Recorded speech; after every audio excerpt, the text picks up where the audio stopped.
नमस्कार। मैं काशीनाथ नारायण पंडित ज्योतिष शास्त्री हूँ और ये ज्योतिष शास्त्र की जवाबदारी बजट में आती है। और यहाँ पर बजट बनाने में अपने वित्त मंत्री निर्मला सीतारमण जी ने 2025 का बजट दूरदर्शी से दिया है। इससे हमें गौरव मिलता है। हमारे देश के अंदर महिला वो अब विश्व में प्रसिद्ध है, युद्ध में भी काम करती है और शासन में भी काम करती है। वित्त मंत्री बनी है, ये भारत का एक महान गौरव भी है। और इस तरह से ये भारत के अंदर जो वृद्ध हैं वो बैठे नहीं रहते, वो कर्तृत्व करते हैं। बुढ़ापा आया है इसलिए घर में जाकर बैठ नहीं रहते, चिंतन मनन करते हैं और अपने क्षेत्र का विकास करने के लिए बहुत पुरुषार्थ करते हैं और नया संशोधन भी करते हैं। और वृद्धावस्था के अंदर वो निरोगी रहे ऐसा भी जीवन बिताते हैं। अब हम आपके सामने ये भी बताते हैं कि भारत के जो आज़ादी के बाद युवाओं ने वोट दिया था वृद्धों को, और वो वृद्ध वोट देते थे।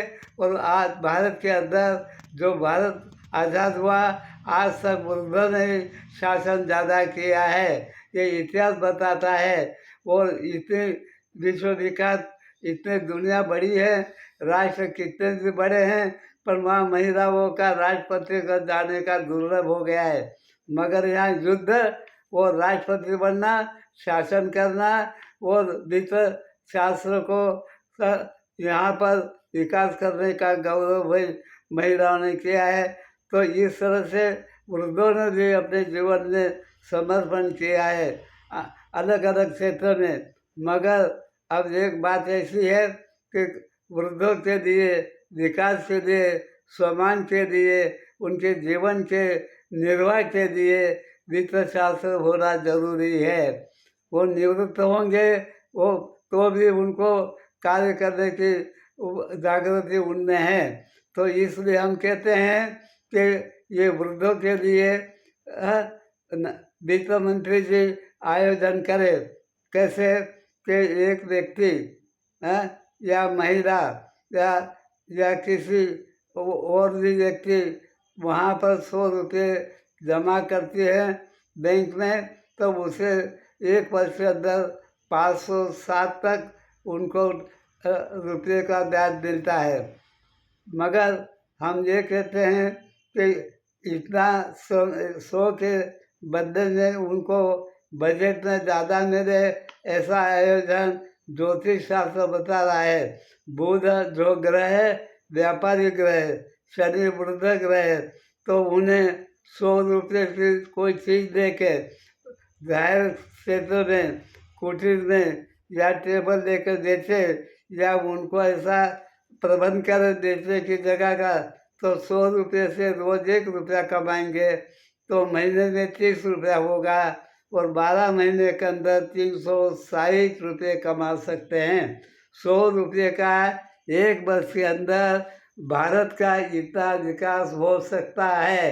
तो आप वृद्धजन इतना कमा सकते हैं कि वहाँ बैठे बैठे उनको श्रम नहीं करना है, मगर बुद्धि के प्रयोग से कमाना है।